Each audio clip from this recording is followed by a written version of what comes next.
Welcome again, everyone, for another episode of Kanan's Cadence, the show where I talk about my interests, hobbies, and experiences at my own pace with my own rhythm.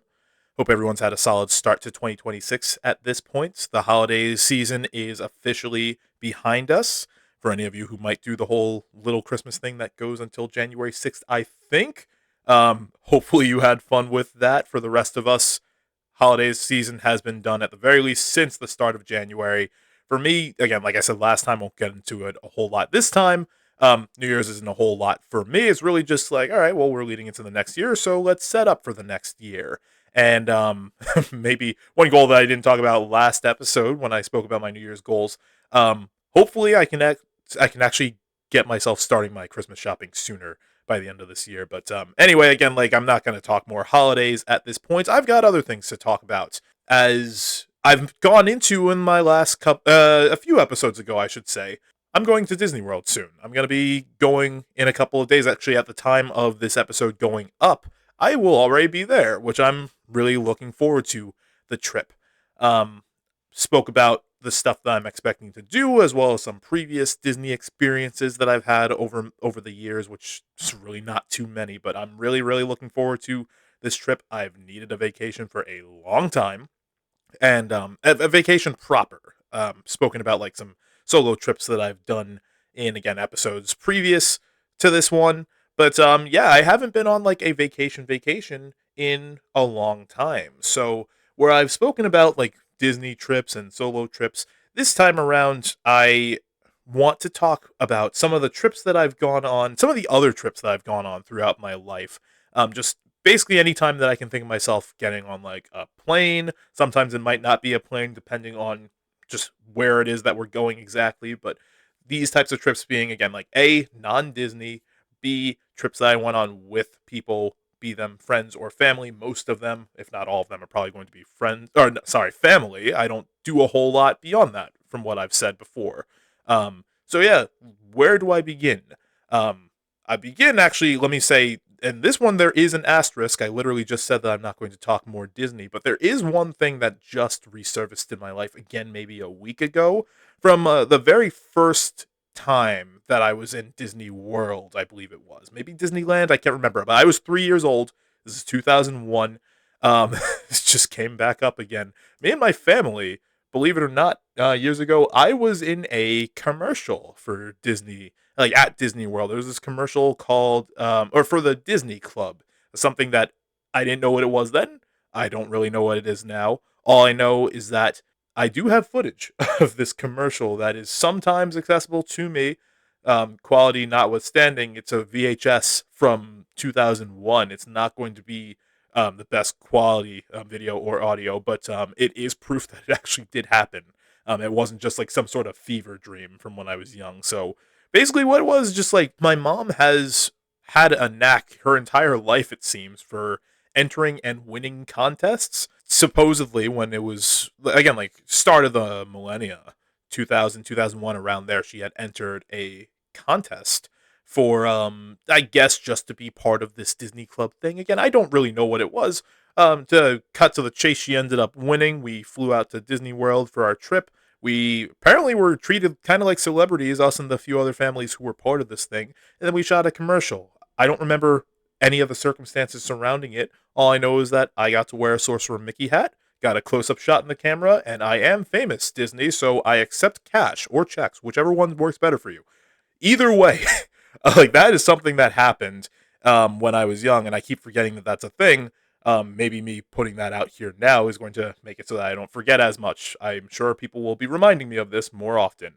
Anyway, so that's the one Disney related thing that I'll talk about here. So beyond that, what else have I done in terms of trips? So 2007, I was 9 years old, and me and my family over the summer, I believe, we went on a trip to Barbados because my mom's side of the family is from Barbados, and I had never been. That was my first time there out of a grand total of two times my entire life, but that was my first time there. We spent a week, from what I remember, and I have a bunch of fond memories from that trip.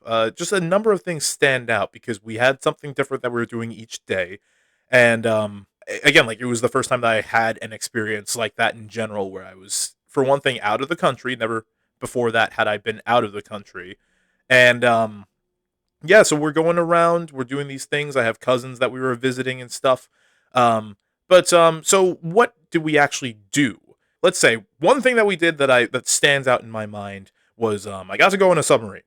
It wasn't like a crazy like deep dive into the ocean or whatever, but I do remember getting to go into a submarine. I say it wasn't too crazy deep, but I think that we went like a couple hundred meters underwater, and I remember there being like just like us going down. It's just like, okay, things are getting darker, like we're moving through some rocks, can't see anything around.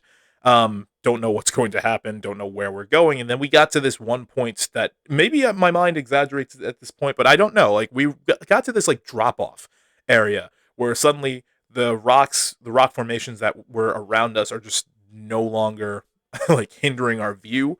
Um, it opens up quite a bit just around us, and like I got to see like all these different types of fish and like these like coral reefs and just other things that are like just around me at that point. And I remember that being so cool. Like when I was a kid, like one of my favorite movies was Finding Nemo.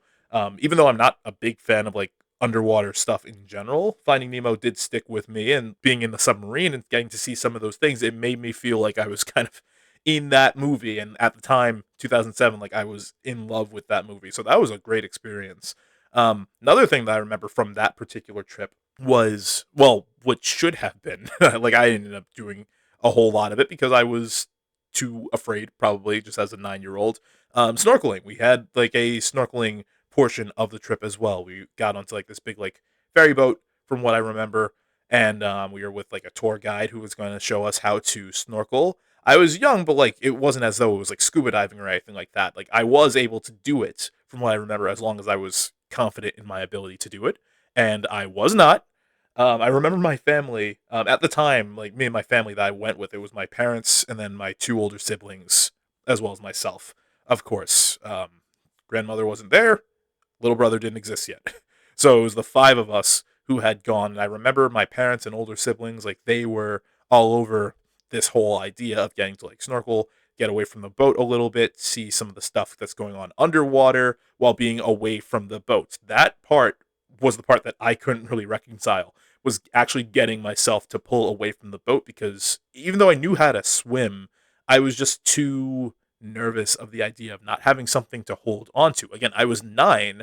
I feel like it wouldn't be a whole lot better nowadays, to be perfectly honest. I don't love the ocean, but even still, when I was 9, like I was like, okay, I just don't want to get away from from the boat into the open water, but I do want to see some of these sights, and I've got the snorkel mask and whatever, so I can at the very least drop my head down under the water and see what's going on a bit clearer. And the thing that stuck out for me in that instance was getting to see a bunch of sea turtles. These giant sea turtles just swim directly underneath me. And I remember before the trip, like that was one of the biggest draws that my parents had brought up. They were just like, "Oh, we're gonna get to swim with sea turtles," and I'm just like, "I want to swim with sea turtles." Again, I loved Finding Nemo, and I remember the whole EAC thing, the East Australian Current, with like Crush and Squirt, like the little sea turtle in the movie. And again, like I love those guys, and I love the idea of getting to like see real sea turtles and like swim around with them. Of course, my childhood mind exaggerated it and made it seem like I was actually going to be riding on their backs, like in Finding Nemo. Again, like obviously that didn't happen. I didn't even leave the boat itself, but I did get to see the sea turtles swim underneath me. I think it was probably at least like 2 or 3 of them, and they were huge. Like they were much bigger than I was, and maybe it's because of the whole Finding Nemo thing. Maybe that's why like I wasn't like frightened by the idea of like these giant creatures like swimming underneath me, like because they were big, like at the very least in comparison to a 9-year-old me nowadays. Again, like that thought makes me a bit less comfortable than it probably did as a kid. But I don't know, I haven't done this in like it's been almost 20 years at this point, god. But yeah, so that was another like fun aspect of that trip. And then we just had like some other things like a catamaran boat ride and all that type of stuff. Some on land excursions too. I remember the trip didn't have the greatest start because my body was not prepared for the actual takeoff of the flight. I remember that let me just say, like, my stomach didn't exactly agree with the takeoff situation. So that's as far as I'll go with that. But beyond that point, that trip ended up being a lot of fun. And I was excited for the next time that I got to go to Barbados. That next time did not come around until 2016. Also, let me say really quick, you might hear in the background, I've lived near a fire station and like the siren is going off right now. I think the same thing happened in the last episode, just in case the wonder is what that sound happens to be, or if it's even getting picked up by the microphone. I think it does. So I just wanted to clarify, like, that's what that sound is. I can't really do anything about it, especially if I'm talking in the moment. So anyway, that's what that sound would be. So anyway, yeah, in 2016, that would be the next time that I got a chance to actually go to Barbados, but not just Barbados. We went on a cruise around the Caribbean this time, and probably not going to remember all the cruise ports that we stopped at, but like I will try my very best. We sailed out of, or flew into and sailed out of Puerto Rico. We went to St. Lucia, St. Kitts, St. Martin, St. Thomas, and Barbados. I think that was the extent of the trip, those 5 islands, from what I remember. And what a great experience that was. Again, like years ago at this point, like this makes the end of this year will make 10 years since that trip. But I had just graduated high school at that time. And we, again, it was the same group of family members. Actually, I can't remember if my dad was on that trip or not. I actually don't. I know that I was there with my mom at the very least, my older siblings, and then at this point, my little brother was now in existence. So he was there with us too, but I can't remember if my dad was there. But either way, I remember we were on the Carnival Fascination, was the both the cruise line and the ship. It was Carnival Cruises, and the ship was the Fascination. And what a time, because like my mom has been she's been a travel agent, an independent travel agent for more than a decade at this point. She's been doing her thing with that. And I remember she had set up cruises for her and like my siblings and all that type of stuff, or my siblings with their friends, stuff like that. And I was always just like, I want to go on a cruise. And I finally got to at the end of 2016 after I graduated from high school. And again, I didn't really know what to expect. I would see in like shows or like on TV, movies, whatever it is, like, or screenshots, commercials of like, oh, these cruise ships are these huge, like city like boats. Don't feel much of like the actual rocking of the boat in the water, depending on how turbulent it is and all that type of stuff. Or how much the waves are like thrashing and whatever. I don't know the actual terminology, but either way, like I didn't know what to expect when going onto the ship. I just knew that there was going to be a lot to do, and sure enough, there was a lot to do. I, for a while, thought that it seemed kind of like an exaggeration, saying like, "Oh, it's like a city-like boat," but like there was so much going on the ship, so many people, and so many like stores and like other things like restaurants, whatever, like theaters at that too. It really did feel like I was in like a small city when I was on that ship, and that was great. Obviously, like the entire purpose of the trip was not just being on the ship, but I wanted to start there because it was a cruise after all. So, one of the I want to say the key things, two key things that stick out in my mind. Well, actually, let's say three. The third, really quick, being the food. I remember having like amazing food on the ship when we were there. But the two key things, like experiences that I had when I was on that trip, both involving my brother at that. One of them was that we went to a live comedy show. Unfortunately, I don't remember the comedian's name at this point. It's so long ago, but I remember that being a lot of fun. And that was kind of just a spur of the moment decision because we had some time to kill one night before we had to like turn in for the night and then make it to the next cruise port in the morning. So we were just like, yeah, you know what, this comedy show's going on, may as well do something as opposed to just sitting in the cabin all night. So we did that, and that ended up being a great time. Got a lot of laughs from that. Again, I really wish I could remember the dude's name. But whoever you were fantastic. I'm positive that you were the person who's listening to my podcast. Anyway, the other experience was it was a game of chess, but as boring as that might sound, it was a game of life-size chess on the top deck of the ship. So like we just stumbled upon like this huge mat, like these huge mats rather, that with just like all these chess pieces, and we were like, you know what, we gotta do this. We gotta play this game of chess. I don't know if things have changed for him in the last 10 years, but I didn't know how to play chess. I don't know how to play chess. We kind of just went and we're like, yeah, I know what the pieces are called. I know how the board is laid out, but I don't exactly know how to like properly strategize when playing this game. So we're just messing about with that for maybe like 10 to 15 minutes before these two guys who are also on the ship, um, they come over and like one stands behind me and one stands behind my brother. And at first we're just like, oh, these guys are just going to watch us play. Sure, it's going to be like the most like spectacular game of chess that you guys have ever seen, that sort of thing. But where it got funny for both of us was that these guys basically took control of the game as though it's like a video game, and like me and my brother are like the two like opposing player characters and whatever, and then the two guys who are on either side of us were the actual players holding the controllers. So like one of them, he would turn and he was just like, move your pawn over here, move your bishop over here, move the knight over here. I'm like, okay, I'll do all these things. And like the other guy is doing the same thing with my brother. So then like they're effectively using us as controllers to play the game themselves at this point. And like on one hand, I'm just like, oh guys, like come on, like we were in the middle of our own game. But on the other hand, I'm just like, we didn't know what the hell we were doing. So I was like, you know what, this is funny. Um and like it just helps to move the game along. It also helps to well, I mean, it should have, as long as I paid attention. It should have and would have helped me to figure out how chess works more consistently had I remembered what actually happened. All I did was just what the guy told me to do. He ended up winning me the game though, and I was just like, you know what? I don't care if he was the actual player in this whole thing, if he was strategizing and I'm just moving the pieces. I still won, and I'm going to take that victory with me to the grave. It's like when I was like 2 years old and my first time playing mini golf, I got a hole in one. I don't care if it was probably a fluke. I'm awesome at golf. That's what I'm. That's what I'm sticking with. So anyway, yeah. So those experiences on the cruise ship, those were the things that I had as like the biggest takeaways from that particular trip. And yeah, I mean, like I've never gotten to go on another cruise.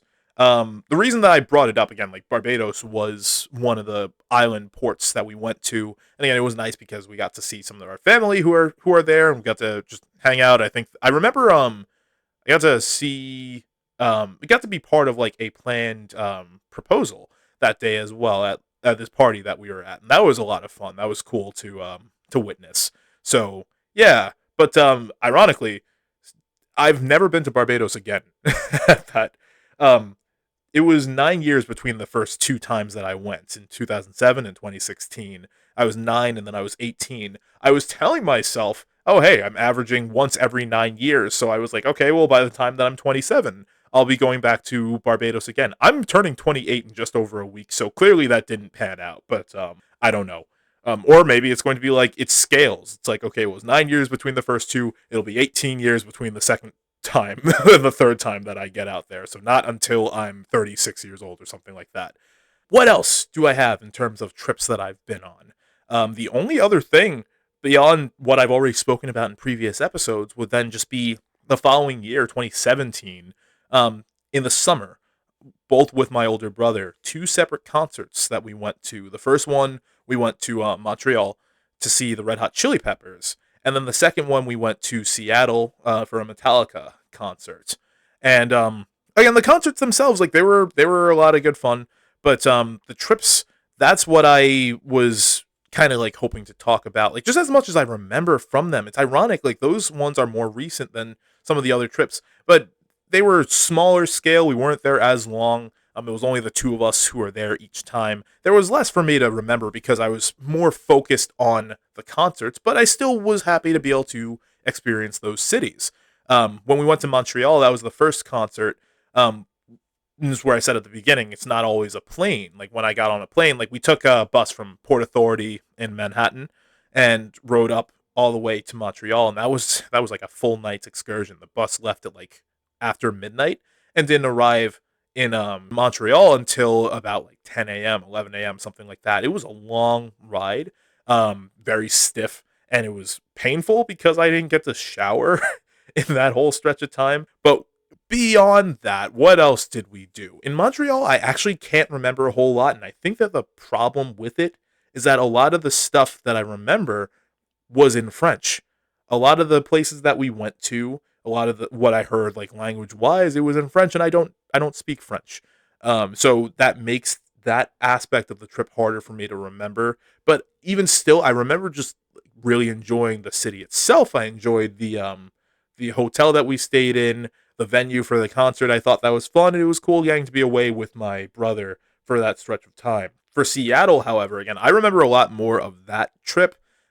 Yes, everything was in English, luckily, but I also think it's just because I'm more familiar with Seattle as a city even before going there, because we had a couple of stops that we wanted to make. The Space Needle was like the main like touristy destination. At the very least, that's what I'm most familiar with. And we went up that. That was cool. And we got to do a little tour of that, but it was definitely not the tallest building. And it being called the Space Needle, I assumed that it was going to be like a really, really tall building. It wasn't even all that tall. I thought that it was fun, but I was more enamored with this observatory that we went up to. That was like I want to say like 70 to 80 stories. Maybe I'm misremembering that, but it was high. And I remember being at the very top, and you can just look out the glass windows that line the walls and just see the entire city and like the mountain ranges in the distance. You could see if you really squint the Space Needle, and that was what made me realize how small the thing really is. But that was a great time. And that was something that made me really. It's something that nowadays, let me say, me as someone who's getting into photography, I would have loved to have like a proper camera at the very top of that observatory. Like, of course, I got some pictures on my phone, but I want to be able to do that sort of stuff and get like proper like panoramics and like just anything else from that high up.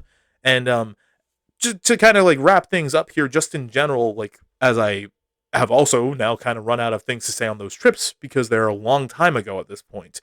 I don't travel a lot if that's already not apparent enough.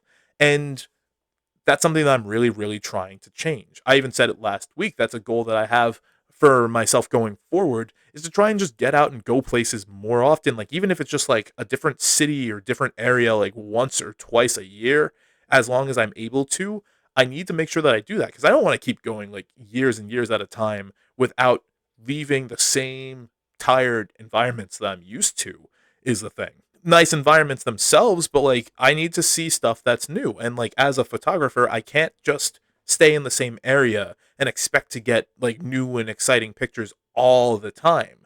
Like I'd have to be like a professional to do that, but like even they will move around more. Um the trips that I've gone on in the past, like those ones I have fond memories of, but I really also do want to revisit a lot of those places, if not all of those places, starting with Disney World, to start getting some actual memories of these places that I can have that are in my adult life and memories that are not just in my brain, but ones that I can properly have like documented with my photos and my videos and all that type of stuff and just like have shared experiences with my friends as well.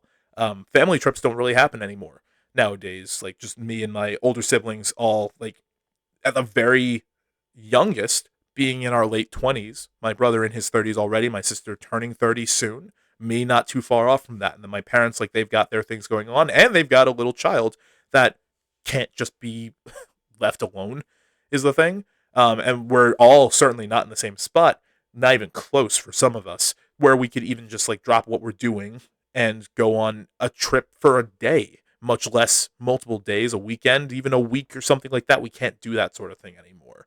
So if I'm not able to do that with family, I would love to be able to do that with friends more often. And again, if not with friends, then I will just go places with me, myself, and I, so that I can get out, do these things, see more sights, take more pictures, and again, just formulate more memories. Like that's kind of the biggest thing there for me. With all that said, I'm really looking forward to my trip that I am going to be taking in a couple days from today. By the next time that you hear me after this episode, spoiler, I am going to be talking about that trip again. I originally, because I've said before, I tend to record these episodes on Thursdays. My trip isn't going to be until Monday, and I'm not going to be able to record when I'm away.